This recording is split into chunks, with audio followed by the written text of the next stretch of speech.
Hello everybody, so I'm going to be showing you how to make a cheese sauce. What we're going to do is we're going to grab our butter. I'm using 4 tablespoons butter, which is half a stick. And then I'm going to just let that melt. Okay, the butter's all melted, so now I'm going to add 1 8-ounce block of cream cheese. There we are. And now what we're going to do is we're just going to bring this until it's like all soft and melty. Okay, I've got it somewhat melted now. I've had the stove on low for most of this time. I did put it on medium now. So now we're gonna add in, after it's all melty like that, we're gonna add in our garlic. I'm thinking about a tablespoon of garlic. Okay. I'm gonna turn it back on low. Okay.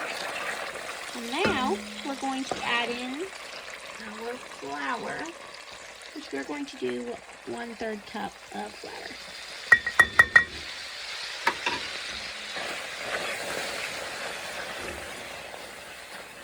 Okay, now I'm going to switch to a whisk. Okay, I've got my whisk, and we're just going to let this flour cook for a little bit. Okay, I've got a 12-ounce can of evaporated milk, and I'm just going to add probably about half of it to start, just so that we get this stuff a little bit thinner. Okay, let me add a little bit more, just so it's a little bit thinner. Oops. Okay. And now we're going to let this get a little bit warmer again, because I did cool it off quite a bit. Okay, let's add our spices. So I have 1/8 teaspoon of nutmeg, 1/8 teaspoon of paprika, a teaspoon of garlic powder, a teaspoon of salt, and half a teaspoon of pepper. And I think those are all the spices I used. And now I'm going to add the rest of the can of evaporated milk. Okay, I've got another 12-ounce can of evaporated milk. If I said sweetened condensed milk earlier, I'm not sure if I did or not. I meant evaporated. Okay, and now we're gonna add, I've stirred the evaporated milk in, so now I'm gonna add in 3/4 cup of heavy cream, just so it's a little bit creamier. And now we're gonna wait for it to start thickening up again, and then we'll add in our cheese. Okay, it is starting to get thicker again, so now what I'm going to do is I'm gonna add a little itty-bitty little tiny squirt of mustard just for flavor. My siblings hate it when I do this. I think it makes it way better. That's probably 1/8 teaspoon, if even. I don't really think it is even that much. And now I'm gonna add in my cheese. Okay, I have 4 cups of shredded cheddar cheese. And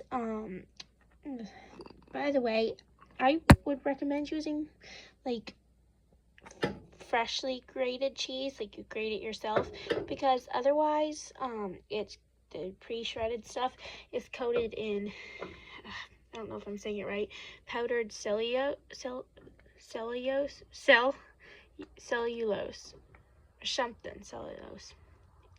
whatever. It's a powder that makes the cheese not stick together and become one large lump in the bag. I know I was saying it wrong. Yeah, so I'm using not pre-shredded. Ugh, I can't pronounce words right.